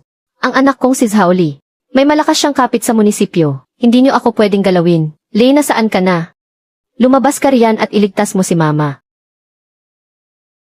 Wala akong kinalaman dyan. Tita ko lang ang namilit sa aking gawin ito. Hindi ko naman gustong pumunta rito. Ayoko sumama, anong karapatan niyo para hulihin ako? Huwag ka nang sumigaw dyan. Sumama kayong lahat sa amin. Kayong dalawa. Bitawan niyo ako. Buti nga, mangyayari talaga yan. Tumakas pa nga ang duwag na si Zhaoli. Iniwan pati sarili niyang ina. Napakaduwag naman niya. Hindi siya duwag. Mas malaki lang ang pinupusta niya ngayon. Dahil nabigo sila dito sa palaisdaan. Siguradong pupuntahan niya ang mga kalakal sa cold storage. Sabihan mo si Manager Wang. Huliin na sila. Zhaoli, pwede ka mang magtago ngayon. Pero hindi ka makakatakas habang buhay. Ang patibong sa cold storage ay matagal nang nakahanda para sa iyo. Kuya Lee, seryoso ba, papalitan ba talaga natin? Kapag nahuli ako, mawawalan ako ng trabaho. Huwag kang mataranta dyan. Pinatay ko na ang mga gisis. Walang makakakita. Dalian mo na. Pagkatapos nito, dadagdagan ko ng 3,000 ang bayad sa iyo. Huwag kayong gagalaw. Anong ginagawa ninyo rito? Bitawan niyo ako, tinitingnan ko lang naman ang mga produkto rito. Sa anong karapatan niyo para huliin ako? Suspect kayo sa sadyang pagsira ng ari-arian at pakikipagsabuatan sa pagsasabotahe ng negosyo. Sumama kayo sa amin. Nakarecord ang lahat sa kiki. Walang silbi ang pagtanggi mo. May maayos namang daan pero hindi mo pinili. Talagang gusto mo pang sumadlak sa kapahamakan. Simula noong ginamit niya ang kapangyarihan sa pag-inspeksyon para manggipit ng tao, dapat ay inasahan na niya na mangyayari ito ngayon. Sarili niyang desisyon ang tahakin ang landas na iyan, kaya dapat lang napanagutan niya ang mga naging epekto nito. Mabuti na lang at nakipag-ugnayan ka sa cold storage sa pagkakataong ito. Kaya nakapaghanda tayo ng maaga. Salo-salo ng talaba, tutuparin ko iyan ngayong gabi. Salo-salo lang ba ng talaba ang makukuha ko? Wala bang ibang pabuya? Lahat ng gusto mo, ibibigay ko sa iyo, matapos ang mahabang panahon ng paghihirap. Sa wakas ay naayos din ang lahat. Noong nilingon ko ang nakaraan, doon ko lang nalaman na sa kabila ng mga pagsubok sa daang ito, may isang tao palang dumating sa buhay ko, na palaging sumasabay at sumusuporta sa akin. At isa pa siyang napakagandang babae na may mabuting puso. Ginoong Chen, lumabas na ang hatol sa unang paglilitis. Ilang beses na sinabotahe ni Chen Gilan ang produksyon at takbo ng negosyo, at sadyang sinira ang mga ari-arian. Dahil sa tindi ng kanyang masamang hangarin, siya ay nahatulan ng 4 na taong pagkabilanggo, at magbabayad ng 358,000 yuan bilang kabayaran. Si Zhaoli ay kasabwat lamang, dagdag pa ang paggawa ng gulo, pinagsamang parusa na 2 taon at 6 na buwan, mananagot sa magkasamang bayad pinsala. Sabi ng kabilang panig mag-aapela raw sila, pero kumpleto ang kadena ng ebidensya, kaya hindi na mababago yan. Hindi ako papayag sa 358,000. Nang hold up ba kayo? Mag-aapela ako. Nagtapon lang naman ako ng kaunting gamot Bakit niyo ko papatawan ng 4 na taon? Bitawan niyo ko. Sa wakas lumabas na rin ang hatol. Bagay lang sa kanya yan. Yung tungkol lang sa perang pambayad pinsala. Sa tingin ko siguradong tatakbuhan ng pamilya nila yan. Hindi nila matatakbuhan yan. Naisagawa na ang pag-freeze ng mga ari-arian nila noong nagsisimula pa lang ang demanda. Kapag naging pinal na ang hatol, ipatutupad na agad ito ng sapilitan. Bahay, kotse at mga ipon sa bangko. Pati na rin ang mga dibidendo mula sa nayon at kita sa lupa. Unti-unting ibabawas yan hanggang sa mabayaran lahat. Napakalinaw mo talagang mag-isip ng maaga. Makatakas man sila pero hindi ang pananagutan nila. Boss Chen, lumabas na ba ang desisyon ng korte? Congratulations, sa wakas may kapayapaan na rin. Ang unang transaksyon sa labas ng probinsya. Ang 50,000 kilo na order ay plansado na. Naipadala ko na ang kontrata sa email mo. 2 magandang balita ng sabay. Kailan mo ba ako ililibre sa selebrasyon? Kahit kailan pwede. Ikaw ang pumili ng lugar. Ikaw na rin ang magpasya kung sino ang sasama. Kailan mo ba ako ililibre sa selebrasyon? Kahit kailan pwede. Ikaw ang pumili ng lugar. Ikaw na rin ang magpasya kung sino ang sasama. Medyo namimiss lang kasi kita. Bolero, sige, magkita tayo mamayang gabi. 4 na taong pagkakakulong. 350,000 bayad pinsala. Ang nararapat na kabayaran para sa kanila. Susunod, kailangan ko ng akayin ang lahat pasulong. At oras na rin para pahalagahan ang taong nasa tabi ko. Lizzie, bakit ganyan ka nakapayat? Mahirap ba ang buhay sa labas? 2 buwan na akong nakalabas sa parol. Nagbubuhat ng semento sa construction. Walang gustong kumuha sa akin sa lokal na industriya ng seafood. Hindi ko na talaga kayang magtrabaho sa linyang ito. Kumusta naman ang tatay mo? Ang bahay natin talaga ay na-foreclose na pambayad utang. Sobrang sumama ang loob ni tatay. Nakaratay lang sa kama at hindi makabangon. Umaasa lang siya sa mga kapitbahay, na paminsan-minsang nag-aabot ng pagkain. Matagal nang na-foreclose ang bahay pambayad sa utang, pero may kulang pa ring mahigit 100,000. Bakit naman humantong sa ganito? Gusto ko lang naman kumuha ng ilang talaba noon para makaganti. Bakit nasira ng ganoon na lang ang pamilya natin? Lizzie, puntahan mo si Chen Hao, pakiusap. Kausapin mo siya ng maayos, magmakaawa ka na bigyan tayo ng sulat ng pagpapatawad. Gusto na ni nanay na makalabas ng maaga para maalagaan ang tatay mo. Huli na ang lahat. Binigyan na tayo noon ng napakaraming pagkakataon para makipag-ayos. Pero tayo mismo ang nagpumilit na sumuong sa kapahamakan. Kailangan nating bayaran ang utang na ito ng paunti-unti. Hindi ko lang talaga matanggap. Bakit siya ang sarap ng buhay bilang malaking boss? Habang ang pamilya natin ay nawasak na, pagkalabas ko talaga balang araw. Kung naging mas malupit lang sana ako noon.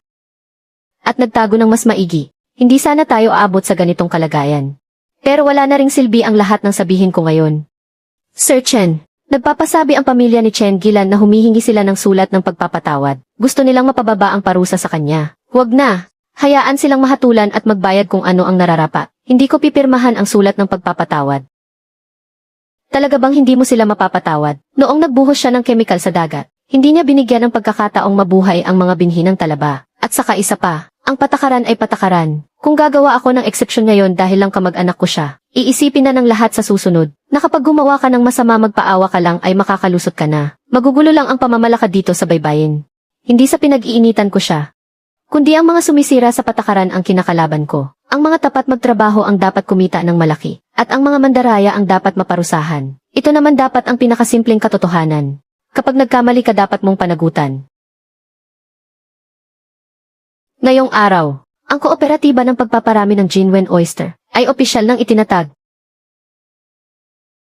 May iisang patakaran lang ang kooperatiba, 4 na pagkakaisa at 2 bawal. 4 na pagkakaisa, pare-parehong dekalidad na semilya ang ibibigay. Pare-parehong pagsasanay sa tamang paraan ng pagpaparami. Pare-parehong pag-iwas at pagsusuri sa mga sakit. At pare-parehong pagbili at pagbebenta sa ilalim ng iisang brand. 2 bawal. Bawal gumamit ng mga ipinagbabawal na gamot. At bawal magbenta ng mababang kalidad para hindi masira ang ating reputasyon. Kapag may kita, hahatiin ito ayon sa share ng bawat isa. Sabay nating babalikatin ang panganib sa merkado. Pero ako ang bahala sa anumang problema sa teknikal. Ang presyo ng pagbili ay tataas lang at hindi bababa. At libre ang lahat ng pagsasanay sa teknolohiya. Sino mang gustong sumama sa akin, pumirma na kayo at mag-thumb mark ngayon din. Sama-sama nating palagin ang ating brand. At sama-sama nating pagandahin ang ating buhay. CJ, makipagtulungan tayo kay Chen Hao. Kampante ang ating loob. May garantisado pa tayong presyo sa pagbili. Hindi na tayo matatakot na baratin ng mga biyahero. Ako ang unang pipirma. Mula ngayon ay makikipagtulungan na ako sa kooperatiba.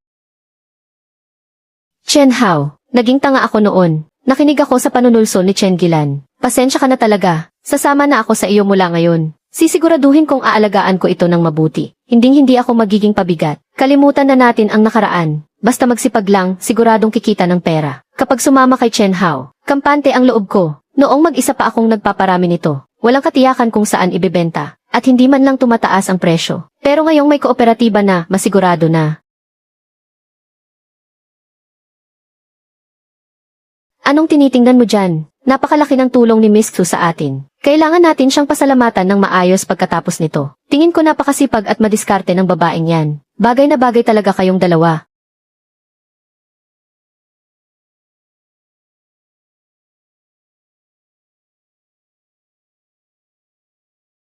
Salamat sa pagpunta mo ngayon. Sa ganito kalaking okasyon, syempre naman kailangan kong pumunta. Anong balak mong gawin susunod? Mag-apply para maging panalawigang modelo ng sakahan, at kumuha ng sertipikasyon para sa lokal na tatak. May isa pa pala. Xu King. Gusto kita, hindi ito bugso lang ng damdamin, tipong gusto kitang makasama habang buhay. Mahaba pa ang lalakbayin nating dalawa, handa ka bang sabay nating lakbayin ito?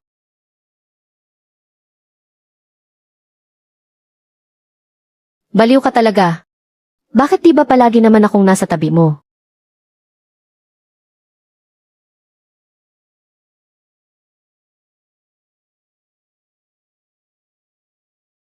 Unang pagpupugay sa langit at lupa, para sa payapang panahon at saganang ulan, para sa matatabang talaba at masaganang buhay.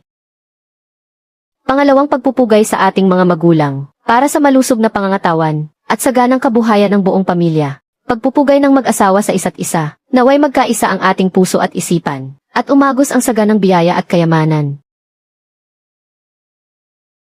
Kiss na yan. Sige na, kiss na ang bride at groom. Tama, kasal na kayo kaya sige na. Huwag na kayong mahiya dyan. Kiss na yan, sige na. Ayun oh.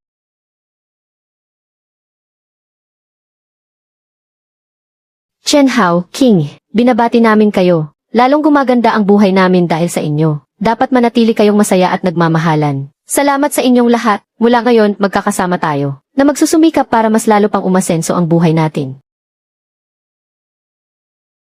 King, dati ang akala ko, sapat nang mabuhay ng payapa rito sa mga alagaan ng talaba. Pero noong makilala kita, doon ko lang nalaman, na maaari palang maging ganito kaliwanag at kasaya ang buhay. Salamat sa pagsama sa akin sa biyaheng ito. Anumang bagyo ang dumating sa hinaharap, nandito lang ako palagi para sa iyo. Ano bang pinagsasabi mong kalokohan dyan? Mag-asawa kaya tayo?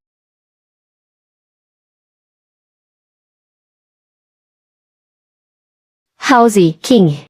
Sunod-sunod ang magandang balita. Saganang-sagana ang ani natin ngayong taon. Napakalulusog at siksik sa laman ng mga talaba natin. Kasalukuyan nang ikinakarga ang mga paninda sa sasakyang may cold storage doon sa pantalan. Katatanggap lang din natin ng bagong order mula sa Europa. 100,000 gin ng mga piling talaba. Talagang ang golden oysters natin ang hinahanap nila. Puno na agad ang schedule ng produksyon natin para sa susunod na taon. Ayusin mong mabuti ang schedule ng paghahatid. Hindi dapat bumaba ang kalidad natin. Kailangang madaliin natin ang pagpapalawak sa ikalawang bahagi ng palaisdaan. Para hindi maantala ang supply. Huwag kang mag-alala, binabantayan nating mabuti yan. Lalong sumisigla at gumaganda talaga ang buhay natin ngayon. Tingnan mo ang ating ngayon. Araw-araw na masigla at buhay na buhay sa plaza. Laging abala at maraming tao sa kooperatiba. Halos lahat ng pamilya ay nakapagpatayo na ng bagong bahay. Kung ikukumpara sa dati nating kahirapan at sirang-sirang kapaligiran, talagang ibang-iba na ito ngayon.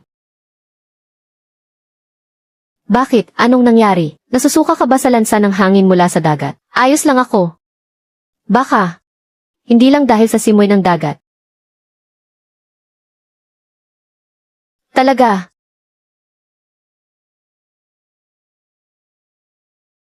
Salamat sa lahat ng paghihirap mo. 2 taon na ang nakalipas nang bumalik ako sa aming baryo, dala ang lahat ng aking naipon. Walang naniwalang may mapapala ako sa maputik na pampang na ito. Lahat ng patraydor at tapat ang atake sa daan ay tinapakan ko at nilampasan. Ngayon ang mga gintong talaba ay ibinebenta na sa iba't ibang bansa. Nakaahon sa hirap ang buong baryo at nakapagtayo ng mga bahay. Lahat ng mga masasamang loob ay nadakip na. Sa aking tabi ay ang isang kasintahang nakaunawa at tapat sa akin. At sa kanyang sinapupunan ay ang anak naming malapit ng isilang. Sa aking paanan ay ang kabuhayang ako mismo ang nagpatatag. Sa aking likod ay ang mga kanayon na umaasa sa akin para mabuhay. Para sa isang lalaki, basta't may malinis siyang konsensya, kayang magtagumpay sa kanyang karera, at kayang protektahan ang kanyang pamilya, siya ay maituturing na tunay na nagtagumpay. Ang pampang na ito ay simula pa lamang, at hindi ang katapusan. Ang landas na tatahakin, ay lalo lamang lalawak,